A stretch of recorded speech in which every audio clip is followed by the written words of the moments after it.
Les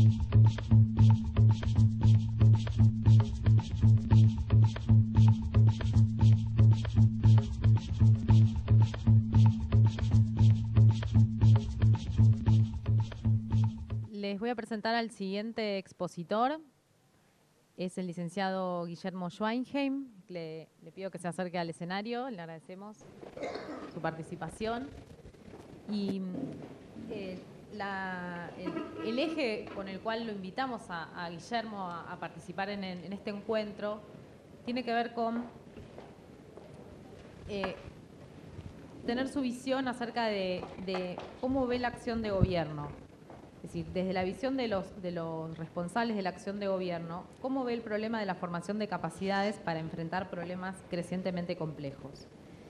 Y así como estamos invitando dentro de lo que son los actores de gobierno a la dirigencia política, al estrato técnico político y a los equipos de gobierno. En el caso de Guillermo nos pareció muy interesante poder contar con su visión desde la alta dirección política. Guillermo es licenciado en Relaciones Internacionales de la Universidad del Salvador y es actualmente presidente de la Asociación Argentina de Estudios de Administración Pública desde el año 2006. Es también director ejecutivo de la Maestría en Auditoría Gubernamental de la Universidad General San Martín y ha sido su secretario general entre 2007 y 2009. Es docente de posgrado en diversas universidades nacionales y se ha desempeñado como consultor de los organismos internacionales y ha publicado revistas especializadas en congresos y seminarios. Muchas gracias, Guillermo, y te doy la palabra.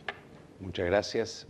Muchas gracias a SIGOP por la invitación.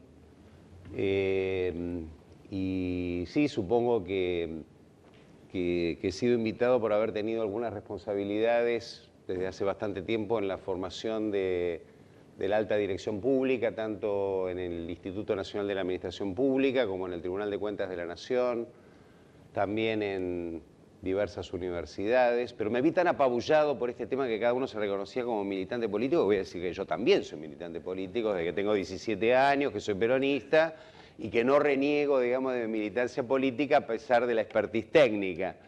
Así que felicito a los que me antecedieron por reconocer tan abiertamente su vocación por el bien común y por la política partidaria, pero yo no voy a hablar de esto, porque para esto no he sido convocado.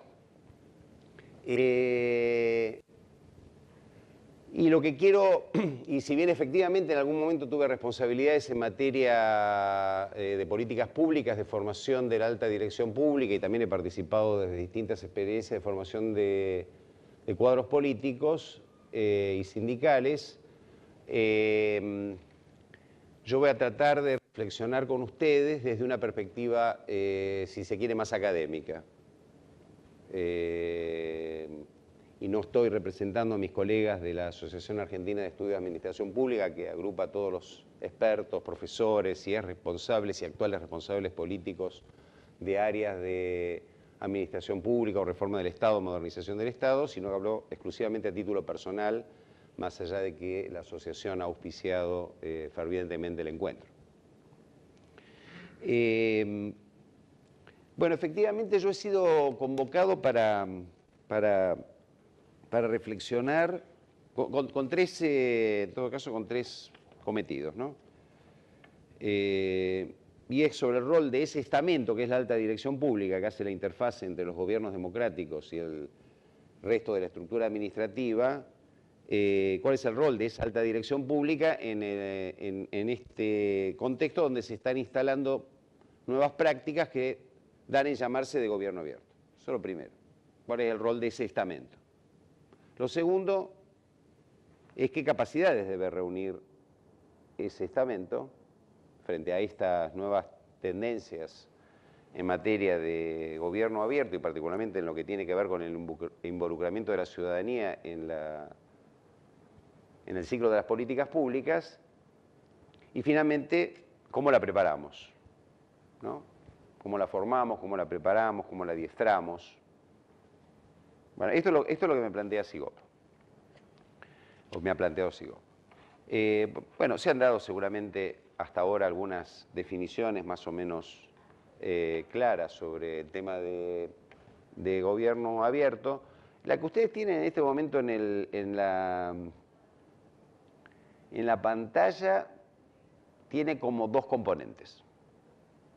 Toda la primera parte y lo que está en la última frase. Y sobre este dilema es sobre lo cual quiero básicamente reflexionar. En general, hay un acuerdo bastante generalizado de que hablamos de gobierno abierto, o aquellos que están elaborando la doctrina del gobierno abierto, lo que sostienen es un gobierno que establece una conversación permanente con los ciudadanos, que escucha lo que dicen y solicitan los ciudadanos, que a partir de ello toma decisiones basadas en la demanda expresada por la ciudadanía, que busca alguna manera de colaborar, no solo en la definición de las políticas públicas, sino también en la definición de los servicios, su prestación y su implementación, que comunica decididamente todo lo que hace, es decir, que da información a la ciudadanía de manera transparente y abierta,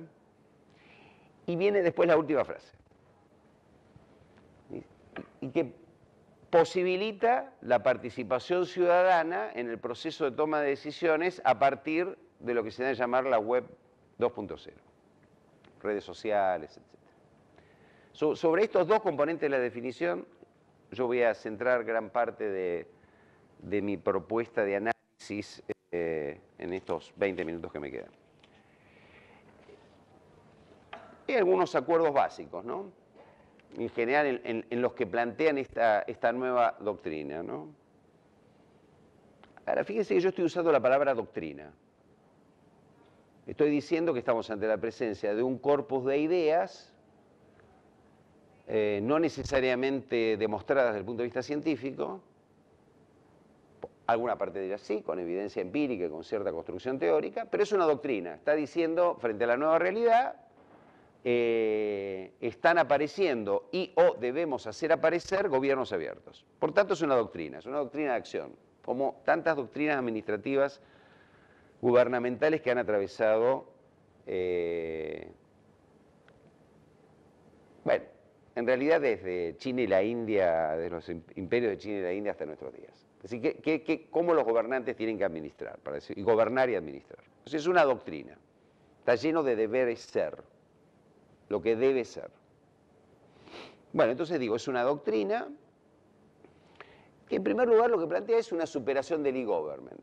Es decir, esta idea de que a través de las tecnologías de información y comunicación, que es una de las grandes revoluciones técnicas de los últimos 30 o 35 años, los gobiernos pueden mejorar la prestación de servicios.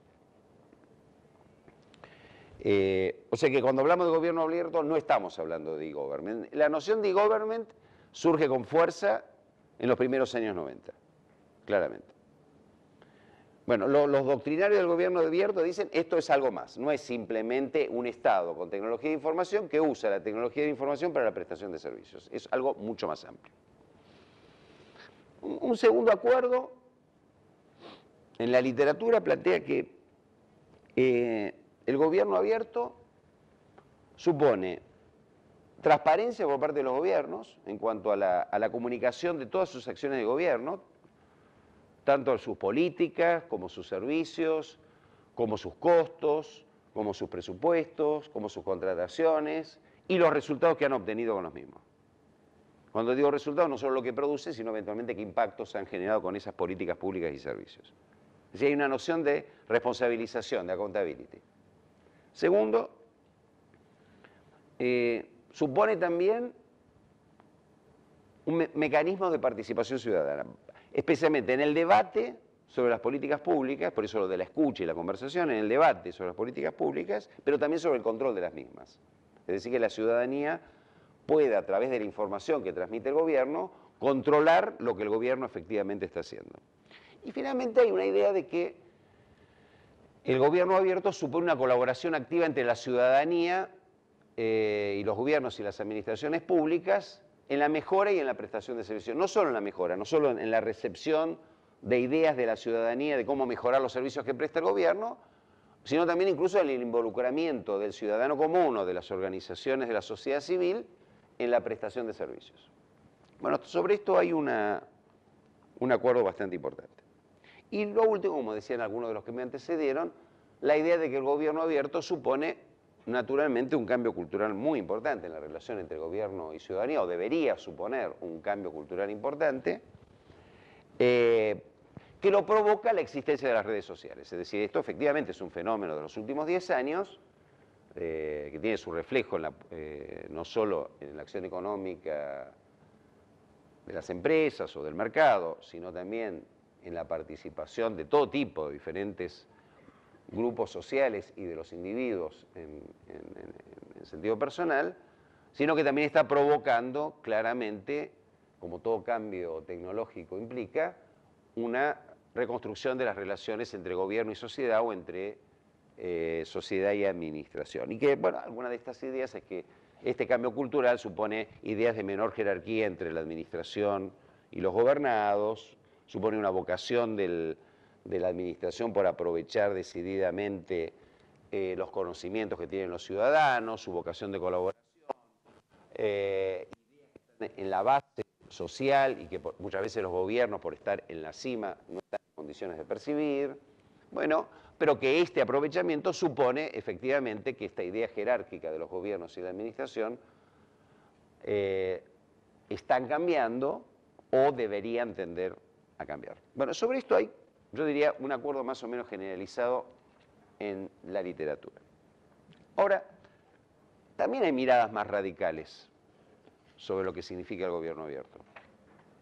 Porque mucho de lo que yo señalé anteriormente no se aleja demasiado a algunas ideas surgidas a fines de los 90 y principios del 2000, especialmente de la mano del Banco Mundial, que se dieron a llamar la noción de gobernanza. La noción de gobernanza fue una doctrina, yo diría, casi de apuro, desarrollada no solo por el Banco Mundial, pero tomada muy fuertemente por el Banco Mundial, donde la idea es que, bueno, no alcanza con las reformas del Estado, no alcanza con las reformas administrativas, no alcanza con las políticas públicas de favorecer el crecimiento económico, las políticas públicas de combate a la pobreza, o las reformas administrativas de modernización de los sistemas o de introducción de nociones de gestión por resultado, sino que supone un diálogo más amplio con la sociedad civil y con el mercado en la construcción de consensos y en la participación de las organizaciones de la sociedad civil en el debate y la implementación de políticas públicas. Esta es la doctrina oficial de la gobernanza. Críticamente ya sabemos que fue casi como una especie de intento desesperado de legitimación de un capitalismo globalizado financiero que venía reestructurando los estados nacionales, no solo en el capitalismo avanzado, sino en el resto de los países en vías de desarrollo o dependientes, frente a pueblos que se quedaban cada vez más, ciudadanías y pueblos que se quedaban al margen del proceso económico, al margen del progreso social, y que finalmente no entendían lo que sus gobernantes estaban haciendo. Y que por tanto era como urgente retomar el diálogo frente a problemas de legitimación. En esas ideas de gobernanza de fines de los años 90 y principios del 2000, la idea de usar las páginas web gubernamentales como mecanismo de comunicación entre los gobiernos y estas ciudadanías o pueblos crecientemente enojados, para decirlo de alguna manera, con los resultados de las políticas económicos sociales y de las formas de administración gubernamental, ya estaba presente. Por lo tanto, mucho de lo que dije acerca de acuerdos básicos que hay en torno a la noción de gobierno abierto está muy vinculados a la noción de gobernanza. Bueno, las miradas más radicales sobre gobierno abierto lo que dicen es que, bueno, no es una simple no es un simple remozamiento de la noción de gobernanza, porque no supone una búsqueda de legitimación política por parte de los gobiernos, esta idea de abrirse las páginas web, escuchar a los gobernados, establecer diálogo, etcétera, etcétera, sino que supone una cosa más importante, que es que a través de un gobierno culturalmente abierto que utiliza las redes sociales u otros mecanismos que han sido muy bien detallados por el colega de Misiones, podemos lograr la participación efectiva de la ciudadanía en todo el ciclo de las políticas públicas. Es decir, que no es solamente debatir ideas que los gobernantes o los representantes democráticos postulan, sino que se habilita a la ciudadanía a instalar temas en la agenda política, a participar del debate de ideas, a participar incluso del debate legislativo, dando opinión sobre las leyes que se están tratando en los parlamentos, a participar en la implementación y en la definición de los servicios, en la prestación de los mismos y en la evaluación de los resultados. Eso supone una mirada radical de lo que significa un gobierno abierto. Señalo esto porque es muy importante, porque de alguna manera está planteando ya de entrada, y no lo digo en términos peyorativos, sino en términos positivos, una suerte de utopía de cambio democrático, que es como una suerte de utopía de recreación a través de la web 2.0 de una suerte de republicanismo cívico donde todos los ciudadanos podrían participar. Digo que no lo digo en sentido peyorativo porque las utopías mueven al mundo, más allá de si yo comparto o no estas dimensiones utópicas de la noción de gobierno abierto. Ahora,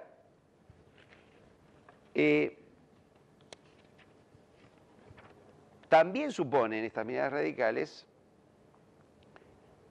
como una sucesión, no dejan de percibir que hay como una sucesión de tres espacios, ¿no? De tres momentos, ¿no? Que de alguna manera se reflejaron un poco en el panel anterior.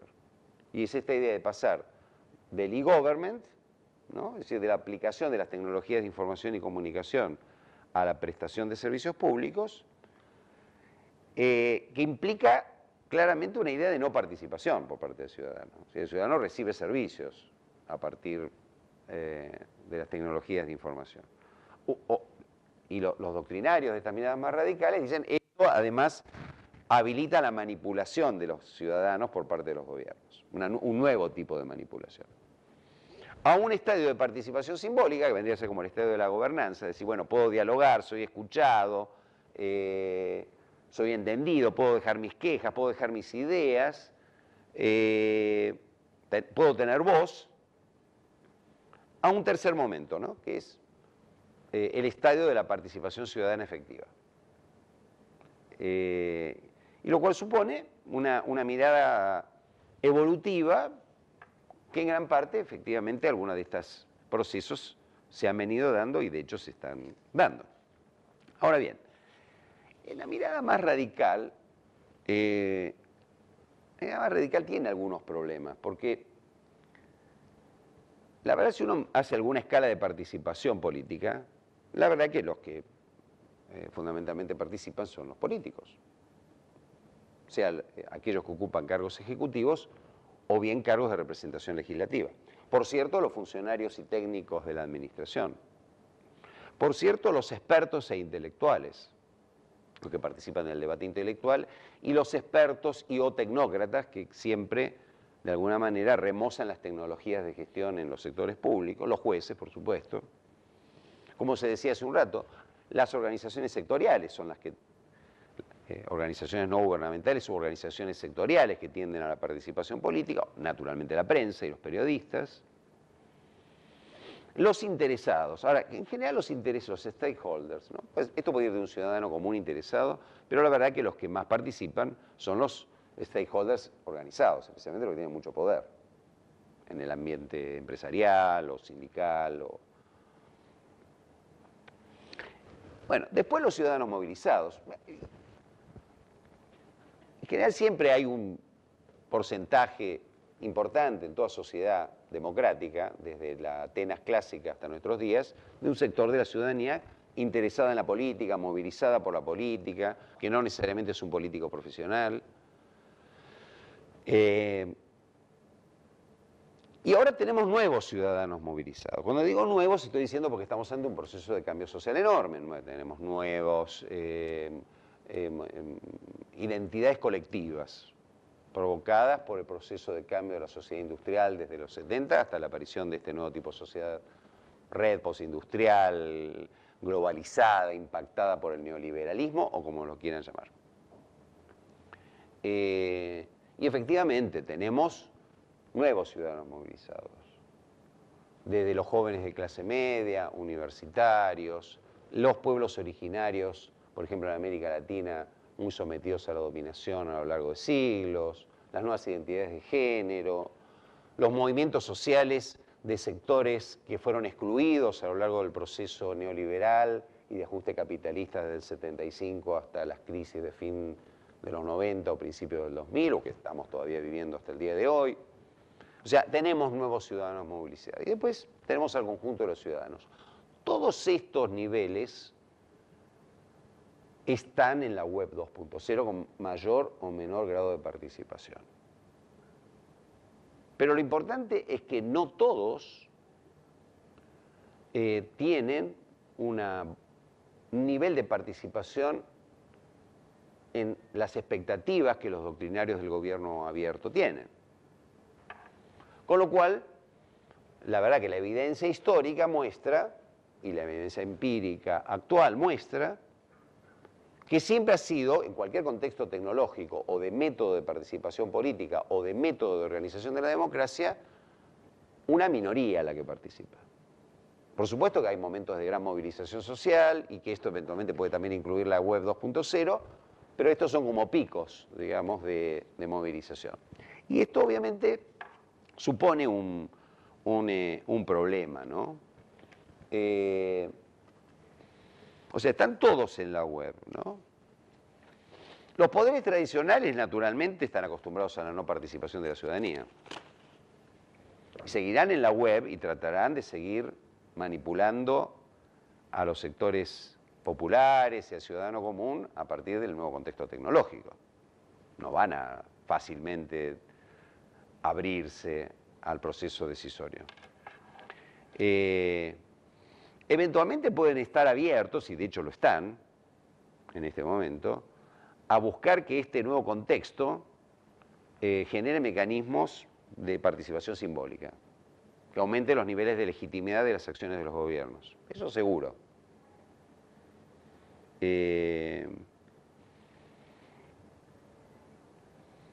Por lo tanto, que continúen con una actitud manipuladora.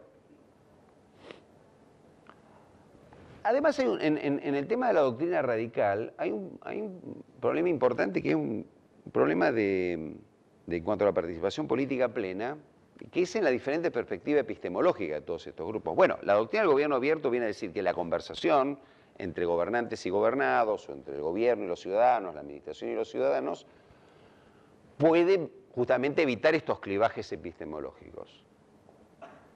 Por ejemplo, muchos de los gobiernos toman decisiones no solo sobre la base de perspectivas ideológicas, también toman decisiones sobre la base de un estándar mucho más alto de consideración de los conocimientos científicos acumulados por la humanidad que el conjunto de los ciudadanos. Y esto genera problemas importantes. Por ejemplo, en torno de si tener o no tener energía atómica, sobre si la megaminería contamina o no contamina, y así sucesivamente existen perspectivas muy distintas de las administraciones públicas, de los políticos, de los expertos, de la tecnocracia, de los intelectuales con respecto al ciudadano común. Y de cómo se genera finalmente la legitimidad frente a perspectivas. Recuerdo un plan estratégico del Ministerio de Ciencia y Tecnología de España donde llamaba a los científicos sociales españoles a estudiar urgentemente el problema de la cultura científica del ciudadano común español. Porque sentían que había como una suerte de clivaje enorme entre la perspectiva de políticas públicas basadas en evidencia científica y la mirada del ciudadano común. Y esto parecía como un problema enorme para las administraciones públicas, ¿no? Este tema ya lo planteó de alguna manera Lyotard en su famoso libro sobre la sociedad postmoderna, cuando dice, bueno, finalmente el funcionamiento del sistema mundial, uno diría del capitalismo mundial o de los gobiernos capitalistas mundiales, requiere que haya decididores del sistema, de cómo el sistema funciona, porque si no, no logra funcionar, decía Lyotard. De allí la pérdida de sentido, etcétera, de las ideologías tradicionales y demás. Bueno, esto está presente, esto sigue todavía, esto es un problema. Bueno, de todas maneras, insisto, las versiones más radicales de la doctrina del gobierno abierto dicen que en esa conversación entre ciudadanía y expertos o administradores públicos o políticos puede construirse una mirada común. Después está el tema de la ética hacker en el sentido amplio, no me estoy refiriendo al trabajo de Pekka Iman en particular, sino a esta idea de mucho ciberactivismo que en realidad cuestiona lisa y llanamente la estructuración del poder, digamos, tiene mucho elemento anarquista como concepción, ¿no? Esto es interesante porque cuestiona los poderes, cuestiona la dominación, pero al mismo tiempo supone un componente todavía más radical en muchos de estos participadores de este espacio de la web 2.0. Bueno, y después está el tema, como ya dije anteriormente, que no todos los ciudadanos participan con el mismo nivel de actividad, estén o no estén en la web 2.0.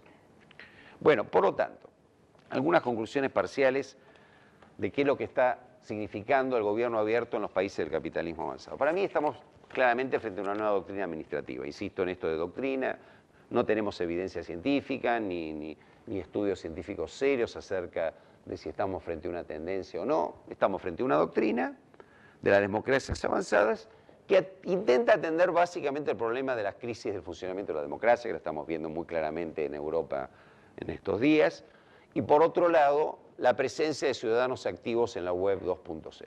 Bueno, de las democracias o de las autocracias, por ejemplo, de Medio Oriente, algunas de las cuales han caído en los últimos tiempos, y de una participación importante, no necesariamente absoluta, pero importante, del ciberactivismo.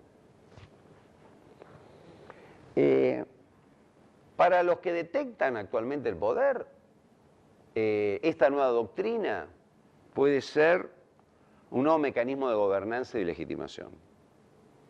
O bien, porque es cierto que existen en algunos lugares, en algunos gobiernos, por ejemplo el gobierno vasco, el andaluz, en el caso español, políticos sinceramente convencidos de la idea de la posibilidad de aumentar los niveles de participación de la ciudadanía en el proceso de decisión, ¿no? Esto está pasando también. Cualquiera de estas dos cosas está pasando. Me parece que más lo primero que lo segundo, pero esto está pasando. Y por supuesto, para los planteos más radicales, supone una utopía de construcción de una nueva democracia, de un cierto republicanismo cívico a partir de la web 2.0. ¿Qué pasa con las administraciones públicas, entonces, en este contexto, en el capitalismo avanzado? Lo primero que quiero destacar es que la alta dirección pública, en general es una alta dirección pública seleccionada por sistemas de mérito. Es decir, que ha rendido un examen para entrar a la administración, una parte muy significativa de ella. Segundo, que es una alta dirección pública donde eventualmente hay mucho tecnócrata, no seleccionada por el mecanismo anterior.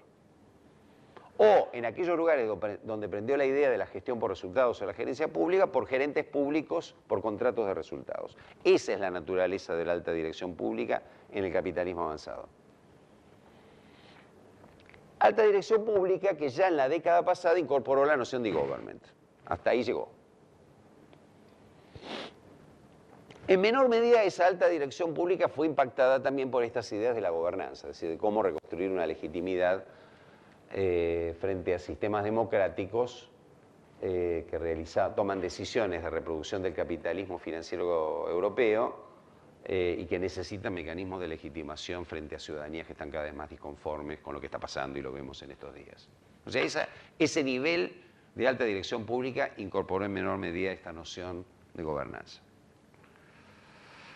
Y solo acompaña las ideas de una mirada más radical o de apertura a la ciudadanía a los procesos de toma de decisiones a la medida que los políticos lo hagan. La alta dirección pública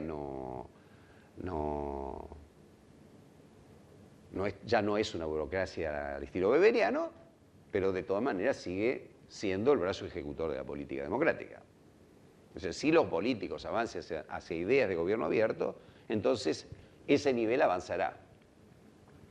Lo que sí está accediendo y eventualmente se está formando en la nueva doctrina, es decir, estas ideas cuentan, forman parte de conferencias, de cursos de formación y eventualmente está participando de algunas experiencias experimentales o parciales. Esto es lo que pasa en el capitalismo avanzado.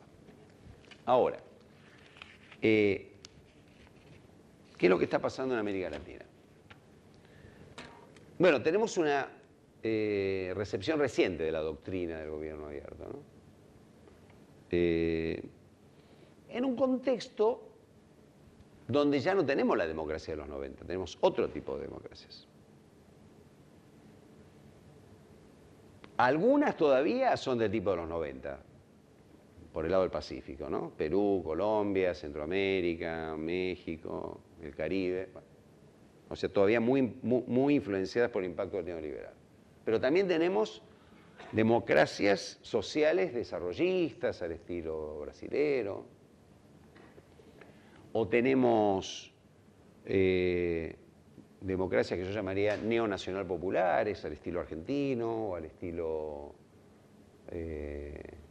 venezolano, o con fuertes componentes de recuperación de las poblaciones originarias, como el caso boliviano o ecuatoriano. Es decir, son otras democracias a las cuales está llegando esta noción de gobierno abierto. Esto me parece que es extremadamente importante a tener en cuenta porque es el contexto en que la doctrina llega a Sudamérica. Ahora, cualquiera de estos gobiernos son gobiernos fuertes. Todos los gobiernos son fuertes, por distintas razones. Algunas porque han querido ser fuertes por razones ideológicas y otras porque han sido fuertes porque ha habido una recuperación de la economía y cuentan con mayor holgura fiscal que las que tuvieron en los años 90. Estamos con gobiernos fuertes, en sistemas presidencialistas. Y esto quiero destacarlo porque importa para reflexionar sobre la cuestión del gobierno abierto.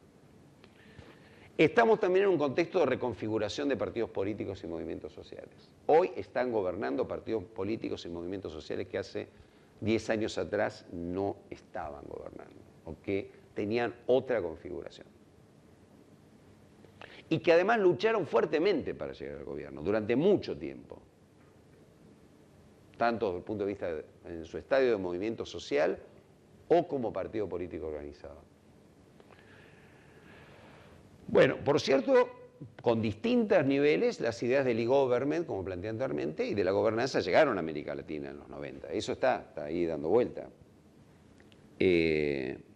También vemos que hay un creciente uso de la web 2.0 para la acción política y para la acción social de estos nuevos grupos, o para la acción del gobierno, o para la acción en campañas electorales.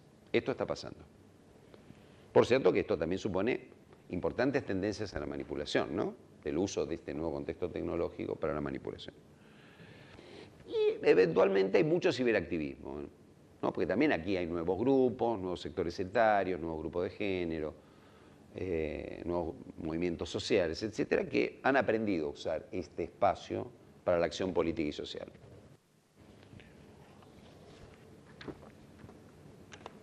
¿Qué pasa con la alta dirección pública? Bueno, en América Latina la alta dirección pública no es la alta dirección pública europea o del capitalismo avanzado. En primer lugar, es una alta dirección pública de confianza, es decir, basada en la confianza entre el político democrático que accede a una posición ministerial o de dirección de un organismo o agencia del Poder Ejecutivo y que elige personas de confianza para acompañarlo en la alta dirección pública. También hay bastante componente técnico, ¿no? De los nuevos partidos o los movimientos sociales que durante mucho tiempo pugnaron por llegar al poder.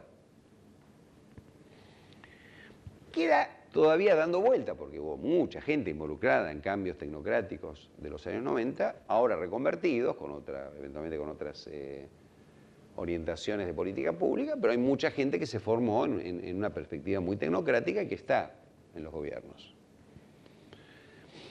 Y muy pequeños núcleos de burocracia de mérito, es decir, seleccionado por algún mecanismo de examen o concurso en lugares muy reducidos de las administraciones públicas en general de América Latina.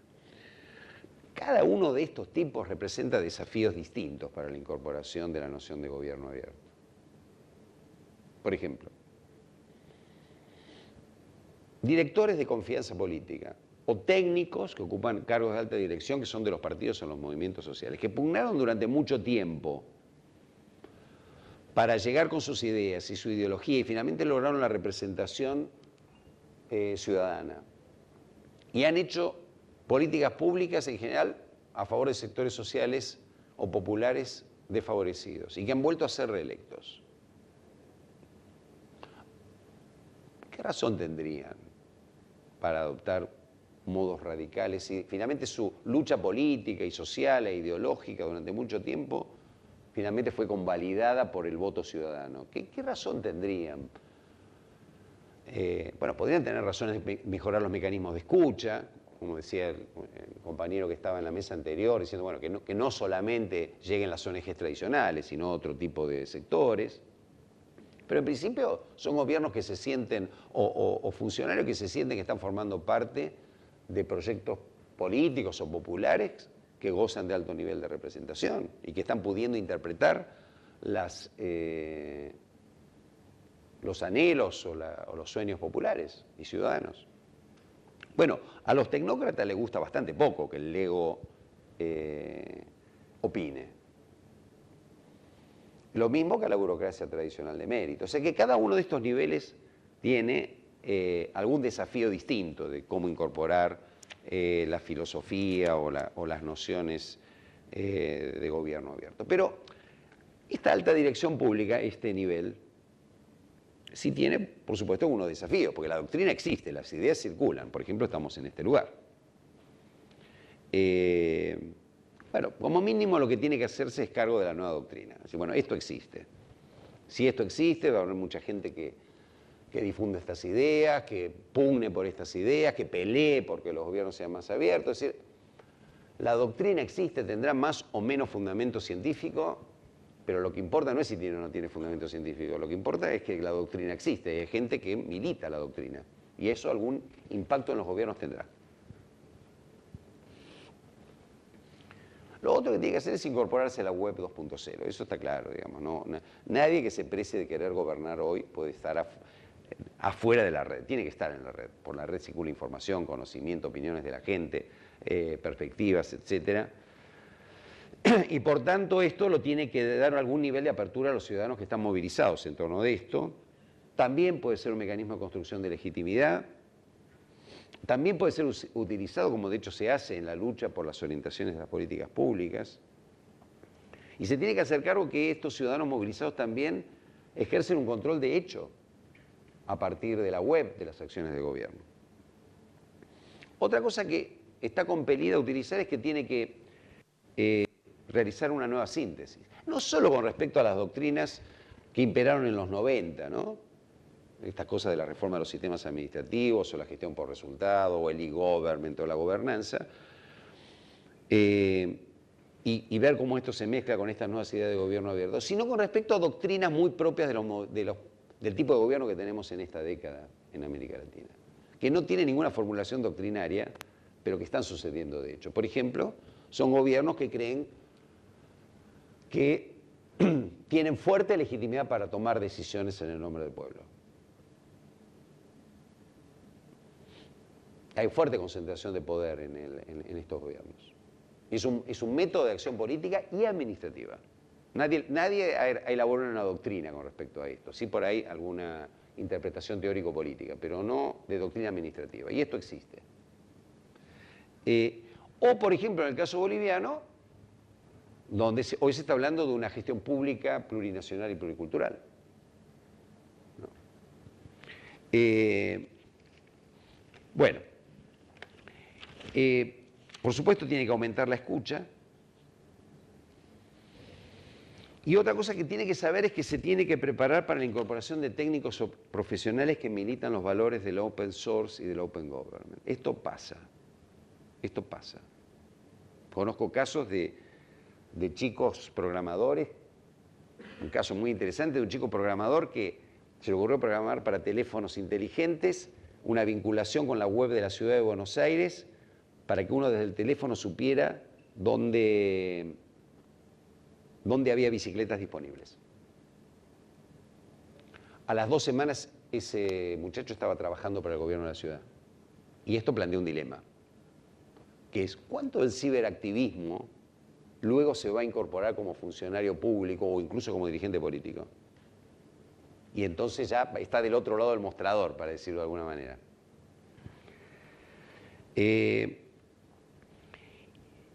Y creo que cada vez más todos los movimientos sociales y partidos políticos van a tener gente que crea positiva y positivamente en los valores del gobierno abierto. Y que esto va a cruzar a todos los partidos políticos. O sea que para esto se tiene que preparar. ¿Cómo formamos a la gente que forma parte de ese alto nivel directivo de las administraciones públicas? Sabiendo que no hay un lugar donde lo formamos, sino muchos lugares donde lo formamos.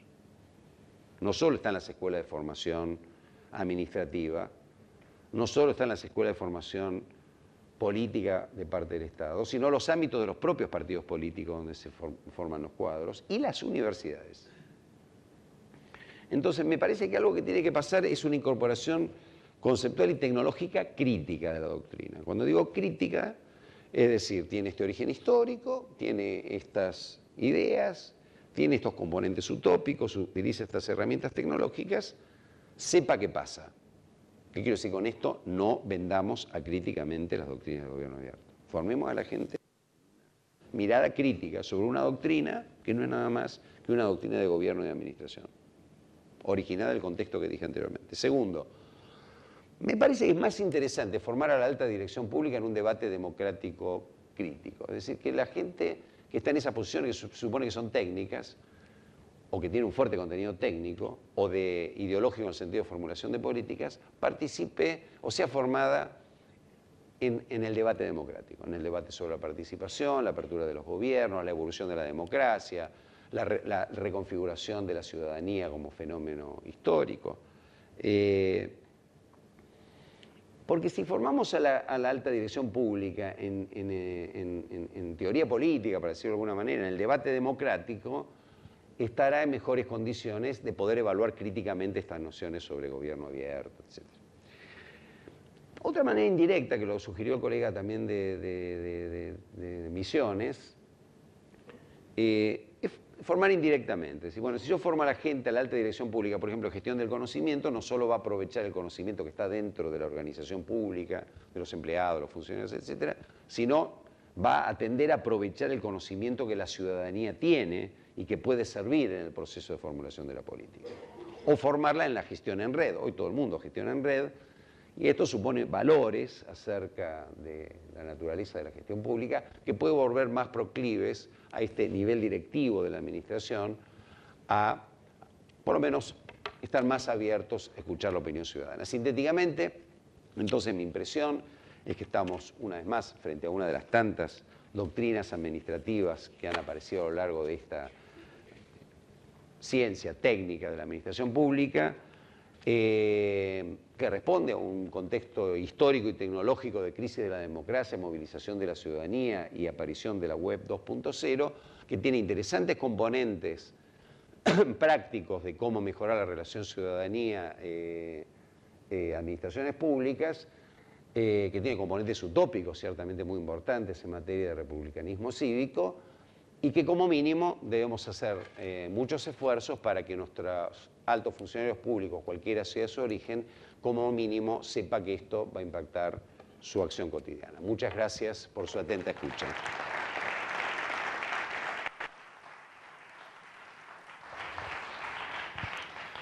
Muchas gracias, Guillermo. Y tenemos una pregunta del público. Son varias preguntas en una, así que la leo completa. ¿Cree que desde gobiernos abiertos se podría llegar a hacer algo para cambiar la situación y la calidad adversa que está atravesando el país? ¿Cuáles son las perspectivas de los gobiernos abiertos? ¿Usted cree que gobiernos abiertos incluyen a los ciudadanos que piensan diferente?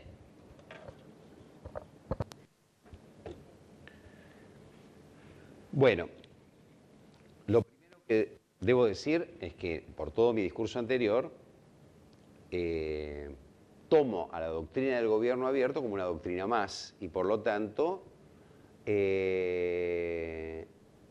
estoy tratando de mirar científicamente el impacto que la doctrina causa efectivamente en la realidad, en primer lugar.